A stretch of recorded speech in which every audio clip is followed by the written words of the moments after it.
하나님을 인정하든 인정하지 않든 모든 사람에게는 신을 찾고 의지하려고 하는 그 본능을 가지고 있습니다. 신의 존재를 아무리 부정하는 사람도 이 삶의 극도의 위기를 만나면 신을 찾습니다. 이것이 신의 존재를 부정한 사람일지라도 이 본능적으로 신을 찾을 수밖에 없도록 하나님께서 그를 그렇게 창조해 주셨기 때문입니다. 이것이 창세기를 통해서 이미 우리에게 알려준 증거입니다. 그럼에도 하나님을 부정하고 거부하려고 하는 사람들이 여전히 우리 주변에는 많습니다. 왜 그럴까? 왜 그들은 그토록 하나님을 거부할까? 정말 그들에게도 삶 가운데 우리가 말하는 하나님이 아닐지라도 절대적인 어떤 존재, 나보다 훨씬 능력 있고 권능 있는 그 어떤 존재, 나의 삶의 문제를 해결할 수 있는 어떤 존재를 찾고자 하는 그 본능이 이미 있음에도 불구하고 왜 하나님을 찾는 걸 거부할까? 왜 하나님을 부정할까? 그의 존재도 왜 그 모든 하나님이라고 하는 자체를 인정하지 않고 거부하는 걸까? 여러분 그런 생각 해보지 않으십니까? 오늘 본문의 성경을 보게 되면 다윗이 이를 통해서 하나님이 분명히 그 답을 가르쳐 주셨습니다. 그 이거 왜 그런지, 왜 그토록 그들은 하나님을 거부하고 하나님을 인정하지 않는지 그 이유를 보니 본문 1절에 어리석은 자는 그의 마음에 이르기를 하나님이 없다 하는도다 라고 시작합니다.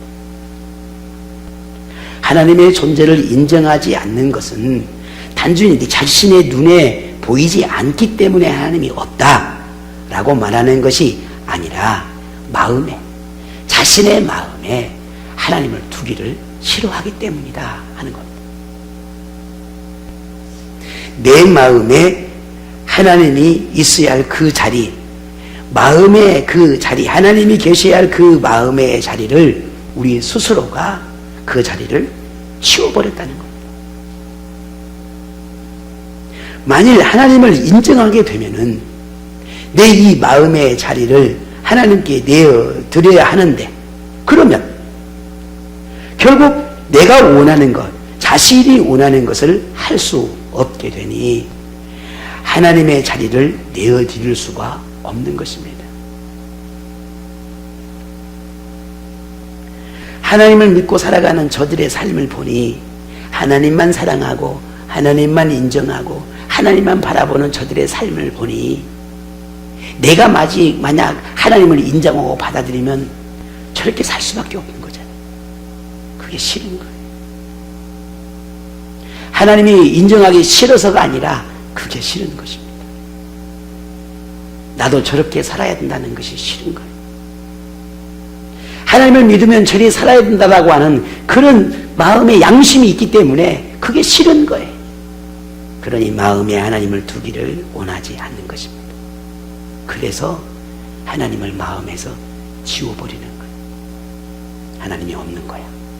하나님은 존재하지 않아. 지워버리는 겁니다. 마음에서 하나님을 지워버리니 그 마음의 주인이 누가 되겠습니까?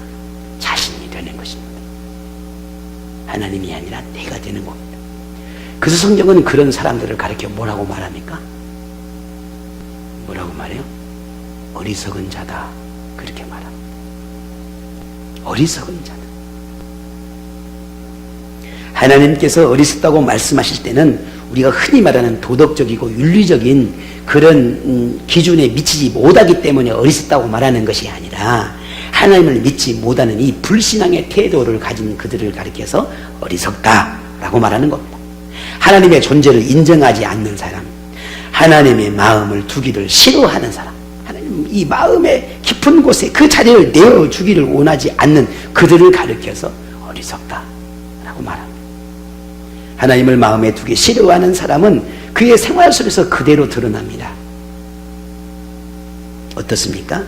마음에 하나님이 없으니 내가 원하는 육신을 따르고자 하는 그 자신이 주인이 되어 살아갈 수밖에 없다는 말입니다. 하나님은 사람이 하나님을 찾을 수 있도록, 찾아야만 하도록 그렇게 사람들에게는 아주 아주 놀라운 이 센스를 하나 만들어 놓으셨어요. 어떤 상황이 되어지면 어떤 상황이든 하나님을 찾을 수밖에 없는 그 센스를 우리에게 만들어 놓았다니까요. 그게 뭔지 아십니까? 졸면 몰라요. 양심이라는 거예요. 양심. 이게 센스예요. 영혼이라는 거예요. 짐승에게는 영혼이 없어요. 동물에는 영혼이 없단 말이에요. 근데 사람에게만 영혼을 주셨어요. 그게 센스예요. 하나님을 찾을 수밖에 없도록, 하나님을 찾아야만 하도록 하는 그 센서가, 선물이 바로 우리에게 이 양심이라고 하는, 영혼이라고 하는 것을 우리에게 주셨다는 겁니다. 그래서 그것을 작동을 시켜야 하나님을 찾게 되고 하나님을 만나게 되는 것입니다. 그게 작동이 안 되는 거예요. 왜? 병들어 버렸으니까, 망가져 버렸으니까. 그게 작동이 안 돼. 왜? 우리 마음에 하나님을 두기를 싫어하니, 우리의 마음 안에 하나님을 두기를 싫어하는 그 순간부터 이미 이 센서들은 망가지기 시작한 겁니다. 결국 그런 삶을 살아가는 사람들의 모습을 이렇게 표현했습니다. 1절 뒤에 보니까 그들은 부패하고 그 행실이 갈증하니 선을 행하는 자가 없다 했습니다. 오늘 제 목소리가 너무 졸리지요? 네, 그러니까요. 이렇게 멋있는 목소리 들어보셨습니까? 아니, 웃자고 한 일인데 아무도 몇 사람 빼놓고는 아무도 안 웃네. 쪼꾸인데 이것도 설교인 줄 아는지, 이건 설교가 아니에요? 쪼꾸예요. 하나님이 없으니 타락할 수밖에 없습니다. 하나님이 지배를 받지 않으니 그 행실이 하나님께서 싫어할 수밖에 없다는 것. 그렇게 행할 수밖에 없어요. 선을 행할 능력도 상실해버렸습니다. 그러니 결국 점점 더 자신의 욕구를 따라 살아갈 수밖에 없습니다. 하나님은 그들의 삶을 가리켜 뭐라고 말합니까? 부패한 삶이다, 가증한 삶이다, 하나님이 싫어하는 삶이다라고 경고하고 있습니다. 그런데 이것이 하나님 밖에 있는 세상 사람들만의 모습이 아니다 하는 거죠. 겉으로는 분명 그리스도인처럼 보이나 그 마음에 하나님을 두기 싫어하는 사람이 있습니다. 마치 내 마음에 하나님이 들락날락 하기를 바라는 사람이 있다는 말입니다. 내가 필요할 때는 하나님이 내 안에 들어오기를 원하는데, 잠시 내가 원하는 삶을 살기 위해서는 하나님이 걸림돌이 되니 잠시 하나님을 내어놓기를 원하는 거예요. 우리 그리스도인 가운데 이런 삶을 살아가는 거예요. 왜? 혹여라도 하나님이 내 마음에 있으면 불편해지는 거예요. 나의 머리부터 발끝까지 다 아시는 그 하나님이 하나하나 나를 알고 계시니, 그런 나의 자신의 모습을 보면 얼마나 하나님이 부끄럽습니까? 그러니 잠시만 하나님, 잠시만 나가 계시면 안 되겠습니까? 이런 삶을 살아가는 그리스도인이 참 많다. 그러니 하나님의 가르침을 따르기를 싫어하는 겁니다. 하나님의 말씀에 순종하기를 싫어하는 겁니다. 하나님의 지배를 받는 것을 싫어합니다. 목사가 아무리 목이 터져라 가르치고 일러줘도 순종하지 않습니다. 끝까지 자신의 고집과 원하는 삶을 살아갑니다.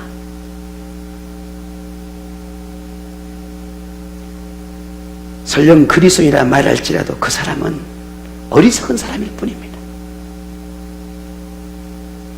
겉은 그리스도인이나 어리석은 자와 동일하게 하나님과는 상관없는 모습으로 살아갈 수밖에 없습니다.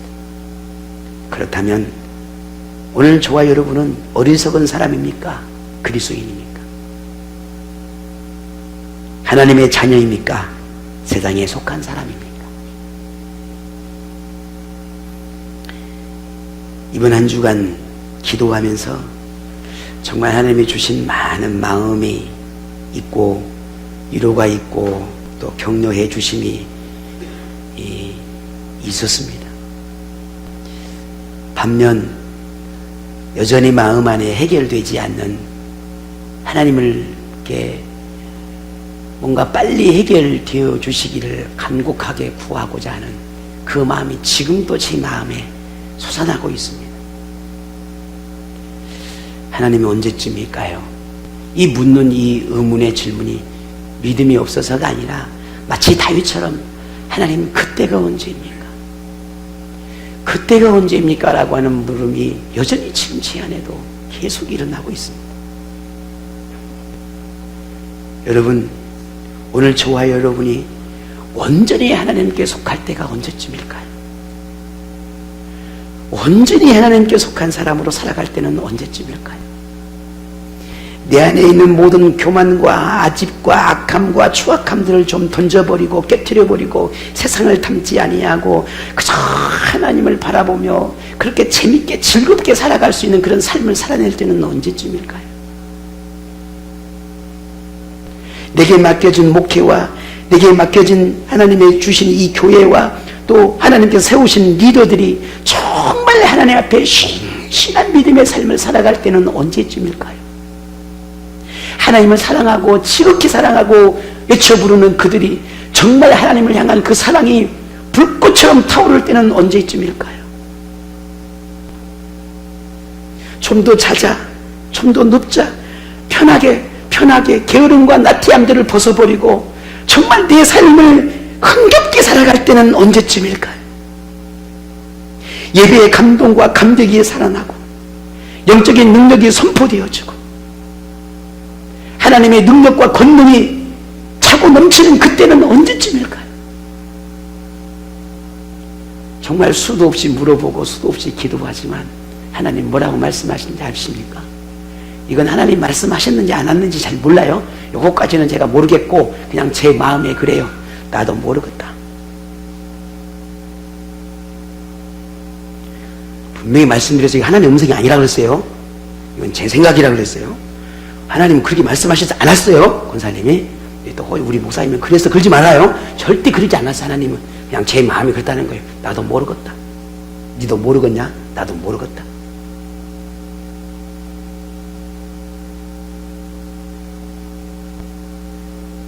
그저 하나님, 저는 목사로서 오늘 말씀 앞에 그런 생각이 들어집니다. 하나님, 나는 하나님의 사람입니까? 나는 하나님의 사람입니까? 오늘 권사님 그런 말씀했고 지난 한 주간 가운데 제가 나는 하나님의 사람입니다 라고 하는 메시지를 여러분에게 나눴습니다. 그런 생각이 듭니다. 나는 어디에 속한 사람인가? 난 누구에게 속한 사람인가? 이런 질문을 해봅니다. 사람 눈치 보라 정신없고 그저 삶의 환경에서 지쳐버리고 정신없고 그저 조금 힘들면 포기해버리니라고 그냥 포기해버리고 그렇게 쉽게 편하게 하나님을 믿고 살아간다면 마지막 내가 그 구원에 하나님의 내게 주신 영광의 멸류관을 얻을 수 있을까? 그 의문이 늘 저를 따라다닙니다. 오늘 우리는 어리석은 자입니까? 아니면 지혜롭고 현명한 자입니까? 우리는 세상에 속한 사람입니까? 아니면 하나님의 자녀입니까? 우리는 그리스도인입니까?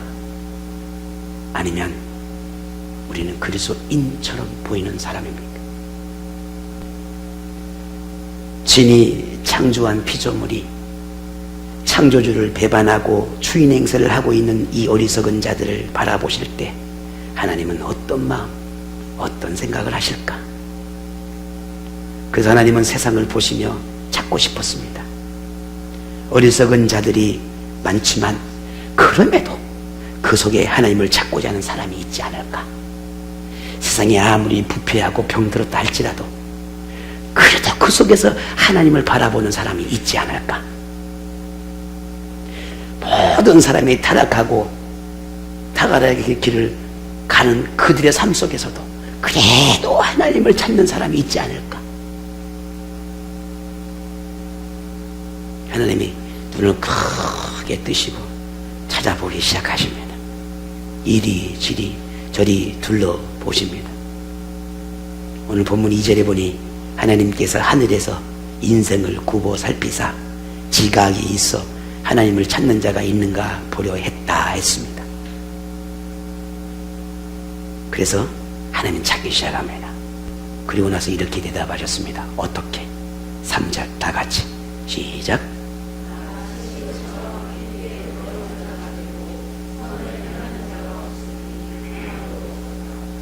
아멘. 크게 다시 한번 읽어보실래요? 오늘 아침에 다들 제 목소리가 이래서 졸려서 그러는 거예요. 크게 다시 한번 시작.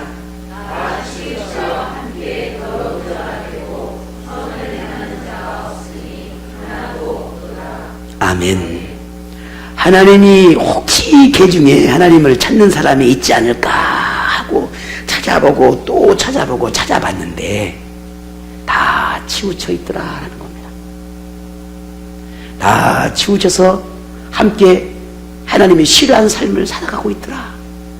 아무리 찾아보려 해도 없더라 하는 겁니다. 이런 세상을 바라보신 하나님의 마음이 어떠하셨을까? 어떤 생각이 드십니까? 하나님께 죄진 사람들이, 하나님께 사랑하는 자녀들이, 하나님의 백성들이 어리석은 자들과 한 통속이 되어서 하나같이 부패하고 타락해 있는 모습을 보았다는 겁니다. 우리 이 40-50년 되는 이 생명나무 공동체가 하나같이 다 곁길로 간다면 어떻게 되겠습니까? 다 한 통속이 되어서 하나님을 배반하는 이 교회가 된다면 어떻게 되겠습니까? 기가 막힐 일이겠지요. 선하고 아름다운 것들을 지켜내야 할 우리가 그렇지 못한 것들을 점점 닮아가고 더 닮아가서 옳지 못한 삶으로 살아가고 있다면, 다 같이 그렇게 한 통속이 되어 있다면 어떻게 되겠습니까? 하나님은 어떤 마음이실까? 아무리 돌아보아도 하나님의 뜻을 찾고 하나님을 바라보는 사람을 찾을 수가 없었습니다. 그들은 이미 죄에 익숙해져 있었고 하나님을 경외하는 사람들을 괴롭히고 핍박하는데 조금 더 죄책감이나 부끄러움을 갖지 않고 있었습니다. 다윗은 그들의 죄악에 대해서 이렇게 말합니다. 죄악을 행하는 자는 다 무지하냐. 오늘 본문 4절에 말하죠. 그들이 떡 먹듯이 내 백성을 먹으면서 여호와를 부르지 아니하는도다 했습니다. 이걸 조금 더 쉽게 표현하면 이런 겁니다. 마치 죄를 밥 먹듯이 범하더라 하는 말입니다. 죄를 밥 먹듯이 범하더라. 하나님의 눈에 보이는 이 땅의 사람들은 마치 죄를 밥 먹듯이 하더라 하는 겁니다. 예수님께서 종교 지도자들을 그 외식한 생활을 보시고 책망한 내용들이 많이 나옵니다. 그 중에 마태복음 23장 13절에 보게 되면 화 있을진저 외식하는 서기관들과 바리새인들이여, 너희는 천국문을 사람들 앞에서 닫고 너희도 들어가지 않고 들어가려 하는 자도 들어가지 못하게 하는도다 라고 책망하셨습니다. 하나님을 인정하고 선을 행하며 살고자 하는 오늘 우리가 정말 반드시 주의해야 할 것이 뭐냐면, 자신도 죄를 범하면 안 되지요. 내가 죄를 범하는 것은 얼마나 부끄러워서. 그런데 내가 죄를 범하고 문제는 다른 사람들까지 죄를 범하게 하는 실수를 한다는 겁니다. 이게 우리 그리스도인들이 정말 주의해야 할 겁니다. 하나님께서 세상을 보시며 가슴을 치고 안타까운 것 중에 하나가 뭐냐면 다 치우쳐서 함께 죄를 짓는 것입니다. 제가 지난 기도회 시간에 아나니와 삽비라 부부 이야기를 말씀을 드렸어요. 아나니와 삽비라가 한 사람이라도 정신을 똑바로 차렸다면 그의 가정이 멸망을 받을 수 있었을까? 아니에요. 이 생명나무 공동체가 목사가 정신 똑바로 차려야만 하나님 앞에 세워지지 않겠습니까? 우리 순장들이 지체원들을 이끌어갈 때 정신 똑바로 차려야 지체들이 타락하지 않을 거 아니겠습니까? 우리 재직들이 정신 똑바로 차려야 우리 생명나무 공동체가 건강하지 않겠습니까?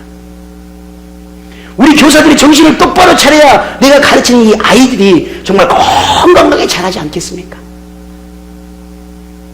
다 함께 치우쳐서 함께 멸망의 길을 가려면 되겠냐는 말이에요.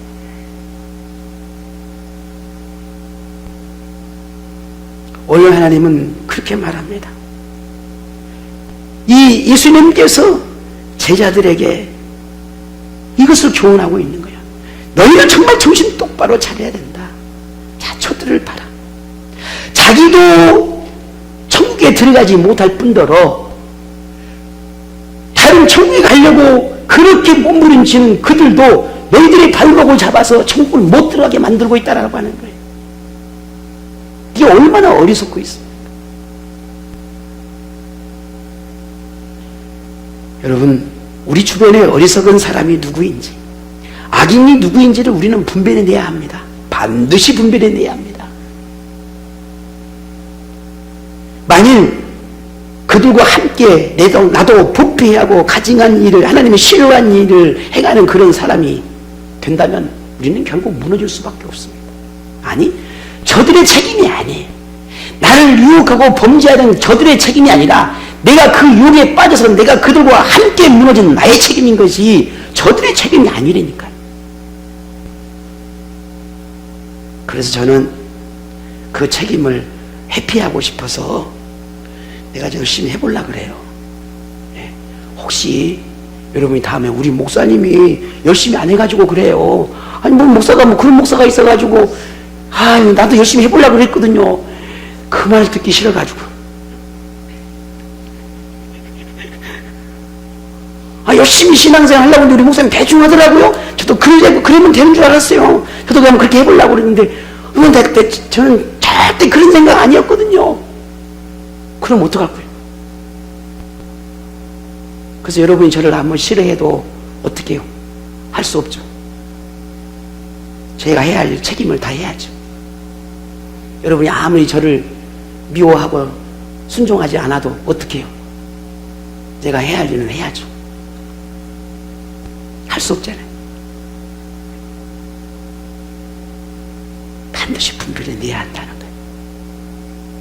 다윗이 어리석은 자의 모습을 지적할 때 그 중에 하나에 조금 전에 내가 계속해서 강조한 건 뭐예요? 다 함께 치우쳐. 이 표현이에요. 이게 우리는 주목해 보여야 했습니다. 내가 잘못 선택하고 내가 뭔가 옳은 생각을 못해서 내가 하나님 앞에 범죄한 수 있어요. 그런데 내가 그것 때문에 나로 인하여 누군가를 똑같이 범죄하게 만들어버린다면 나는 오늘 예수님께서 이 바리새인에게 지적했던 이 경고의 메시지가 나에게 들리는 것입니다. 그 책임은 나에게 묻는 것입니다. 그러니 우리 부부간에 신앙생활 하신 분들, 우리 남편분들요, 우리 아내 되신 분들 괴롭게 하지 말아요. 우리 남편분들 기주고요, 우리 아내 되신 분들요, 우리 남편분들 애지간히 닥달해요. 내 생각 따라 내 생각 내 주장 하지 마세요.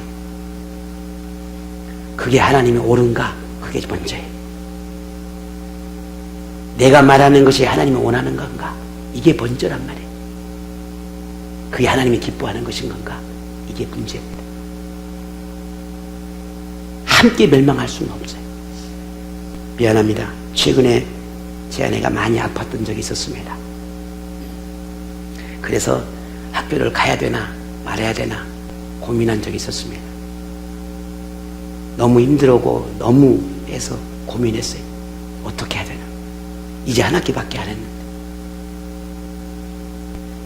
그래서 하나님께 기도했습니다. 하나님, 어떻게 해야 되죠? 이 기도는 처음에 한 게 아니었어요. 제 아내를 보는 순간 여보 안 되겠다. 그만하자. 제 아내가 그렇습니다. 이래 갖고는 공부할 수가 없겠다. 그래 그만하자. 이건 뭐 어떻게 할 수 없지. 건강히 하나님이 일을 하는 것이지. 그만하자. 그래서 끝내자 라고 했어요. 저도 그렇게 동의했습니다. 그런데 처음 제가 하나님 앞에 기도할 때 제 아내와 하나님의 말씀을 배워갈 때 그 기도를 제가 순간 잊어버린 거예요. 제가 목사인데 그런 실수를 하는 겁니다. 처음 하나님 앞에 기도했던 그 순간을 제가 잊어버렸어요. 제 아내를 보는 순간. 그리고 시간을 하나님 앞에 기도했습니다.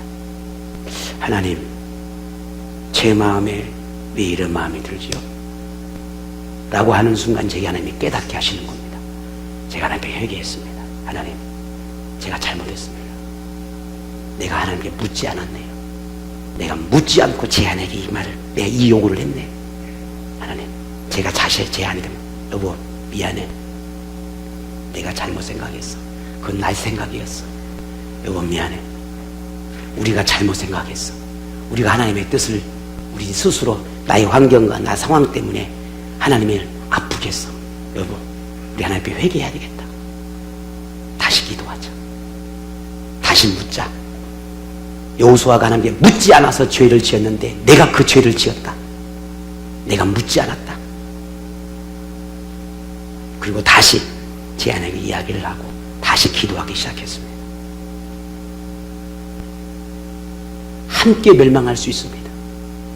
함께 죽음의 길을 선택할 수 있습니다. 그게 오늘 우리입니다. 누군가가 정신을 똑바로 차렸다라면, 오늘 저와 여러분이 정신을 똑바로 차리면 됩니다. 다 치우쳐 더러운 자가 되는 것, 그것이 오늘 다윗이 우리에게 지적한 아주 어리석은 자의 모습이었습니다. 어리석은 자는 하나님을 생각하지 않고 자신만 생각합니다. 어리석은 자는 하나님보다 세상에 더 관심이 많습니다. 어리석은 자는 하나님의 말씀보다 자신의 말과 생각과 판단과 경험을 더 중시합니다. 제가 그랬습니다. 아니, 절대 아닙니다. 100년, 1000년, 만년 우리가 살아도, 그렇게 수없이 경험을 하고 알고 깨달아도 하나님의 말씀보다 앞설 수는 없습니다. 이게 우리. 그래도 우리는 내 자존심, 내 경험을 앞세우며 강요하고 요구하고, 그게 우리의 삶이 아니, 잘못된 거예요. 무엇이 하나님이 원하시는지를 깨닫지 못하는지, 그게 어리석은 자. 하나님께 묻지 않은 자, 그게 어리석은 자. 하나님을 아는 것보다 나를 알고자 하는 게 어리석은 자. 하나님을 아는 것에 관심이 없는 자. 어리석은 자는 하나님에 대해서 궁금해하지 않습니다. 그들은 오로지 자신이 원하는 것을 성취하고 자신이 바라는 삶을 즐길 뿐입니다. 그런데 더 큰 문제는 그것을 강요하고 요구한다는 사실입니다.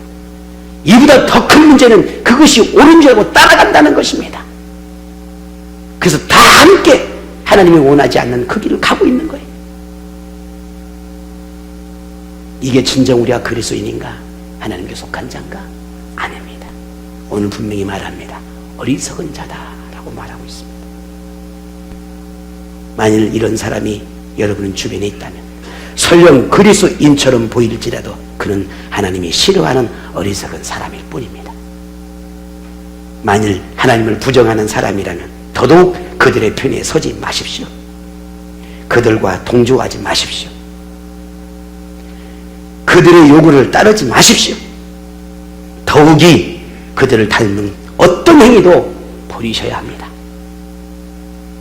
곧 그것이 여러분이 타락의 생활로 빠지지 않는 비결입니다. 지금 우리와 우리 공동체를 바라보시는 하나님은 어떤 생각을 하고 계실까요? 하나님께서 우리를 살피고 계시는 것은 분명한 사실입니다. 그렇다면 하나님은 우리를 어떻게 평가하실까요? 우리의 가정을 하나님은 어떻게 평가하실까요? 혹 우리도 다윗이 지적한 그 어리석은 자의 모습은 없는지, 혹은 세상에 치우쳐 죄에 동조하고 있지는 않는지, 혹은 그들의 모습과 닮아 있는 것은 없는지, 혹은 다 치우쳐 주위 사람들까지 하나님을 찾지 못하게 만들고 있지는 않는지, 죄를 밥 먹듯이 행하면서도 죄를 깨닫지 못하고 부패하고 가증한 마음을 가지고 있지는 않는지,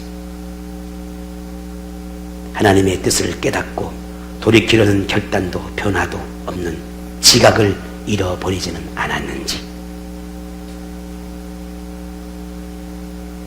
우리는 우리 자신을 보아야 합니다. 그리고 우리는 분명히 알아야 합니다. 하나님께서 어리석은 자를 어떻게 대하시는지, 그들에 대한 하나님의 최종 결말을 어떻게 정하셨는지를 우리는 반드시 기억해야 합니다. 어리석은 자에 대한 결말은 오직 하나뿐입니다. 하나님의 심판입니다. 다른 건 없습니다. 하나님의 심판입니다. 하나님이 없다 말하고 하나님을 마음에 두기 싫어하고 하나님의 뜻을 찾는 것보다 세상에 치우쳐 사는 것을 더 즐기며 살던 그들에게 더 이상 돌이킬 수 없는 순간이 반드시 찾아옵니다. 그때는 후회하고 돌이킬 수 없는 순간입니다. 아무리 후회한다 한들 돌이킬 수 없단 말입니다. 그때는 하나님이 얼마나 두려웠는지, 두려운 존재인지를 그때야 깨닫게 되는 것입니다. 돌이킬 수 있습니까? 아닙니다. 바꿀 수 있습니까? 안 됩니다. 그때는 이제는 통곡하는 것밖에 없어요. 후회한다. 남는 게 없어요. 하나님을 경외함이 어리석다고 비방했던 그들이, 하나님이 없다고 말하는 그들이 자신이 오히려 얼마나 어리석은지를 그때서야 비로소 깨닫게 되는 것입니다. 문제는 돌이킬 수가 없다는 겁니다. 그때는 그토록 업심여기며 모욕했던 하나님의 사람들이 그때서 알 거예요. 내가 그토록 그들을 비방하고 그들을 그렇게 모욕했음에도 그들은 왜 하나님의 편에 서는 것을 포기하지 않았을까? 아하! 하나님이 그들을 도와셨구나. 하나님이 그들을 붙잡으셨구나. 그때 가서야 깨닫게 된다는 거예요. 그때 가서 돌이킬 수 있냐 그 말이에요. 없단 말입니다. 네가 후회한들 안 된단 말입니다. 본문 6절에 너희가 가난한 자의 계획을 부끄럽게 하나 오직 여호와는 그의 피난처가 되시도다. 믿으십니까? 믿으면 정말 여러분 믿음으로 한번 고백해 보시죠. 이 말씀, 하나님이 여러분의 피난처가 되심을 믿으십니까? 믿습니다. 피난처가 되심을 믿습니다. 여러분이 가장 힘들 때 가장 먼저 떠오르는 이름이 뭡니까? 여보가요. 정말 기쁘고 행복할 때 떠오르는 이름이 있으면 뭡니까? 경준아 그러는 거예요? 아버지 하나님이 떠올라야 합니다. 이렇게 힘들고 어려울 때 나의 피난처 되신 아버지 하나님, 내가 이렇게 기쁘고 행복할 때 나에게 이런 기쁨을 주시는 아버지 하나님, 그 하나님이 떠올라야 돼요. 이게 참 그리스도인입니다.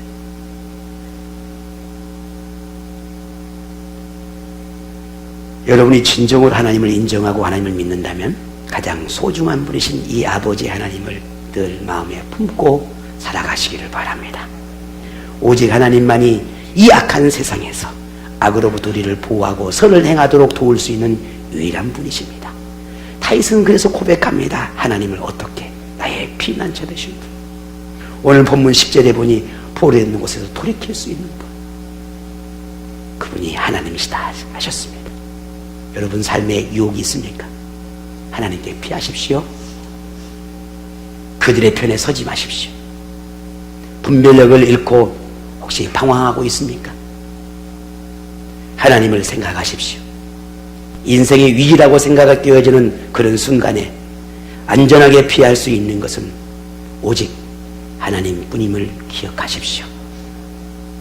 그래서 그 하나님으로 인해서 위로를 얻으시고, 그 하나님을 위해서 격려도 얻으시고, 그 하나님으로 인해서 용기도 얻으시고, 힘도 얻으시고, 평강도 얻으시기를 바랍니다.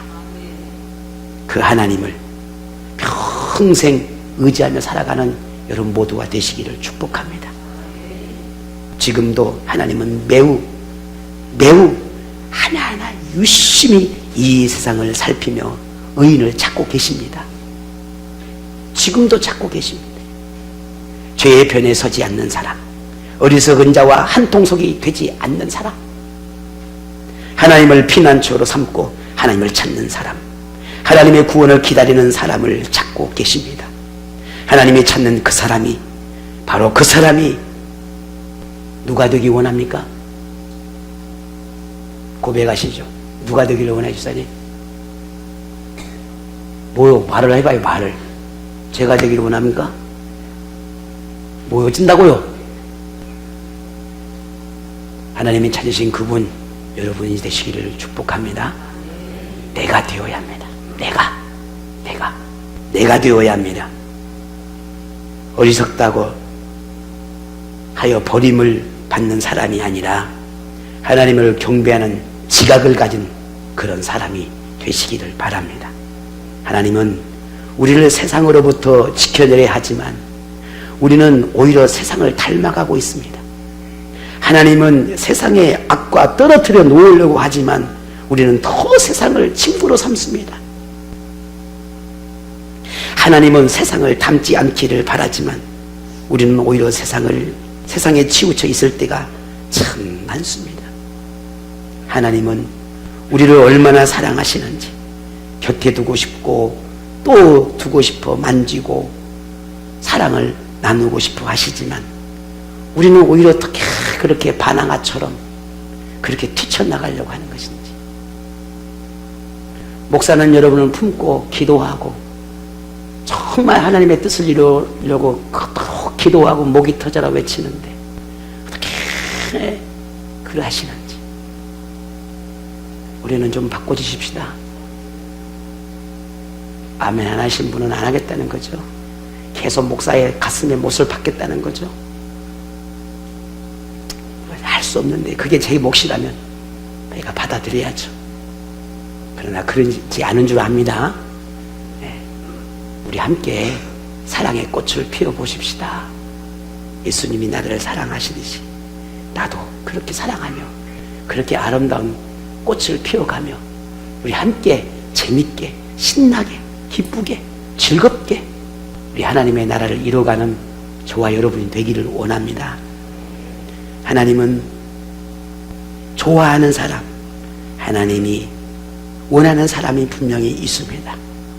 하나님께서 주신 영적인 감각을 더 예민하게 발전시켜 가시기를 바랍니다. 하나님은 오직 하나님을 인정하고 예비하며 하나님의 편에 서 있는 그 사람을 좋아합니다. 오늘 하나님이 좋아하는 그런 분 되시기 바랍니다. 바로 그 사람, 그들에게 하나님의 은혜를 베푸시고 하나님은 그들에게 구원을 행하시고 하나님은 그들에게 피난처가 되어주십니다. 하나님을 예비하며 피난처로 삼고 평생 하나님을 곁에 머물며 그렇게 하나님의 구원을 기쁨을 노래하고 즐거워하고 춤추며 그렇게 살아가는 복된 인생이 되시기를 축복합니다.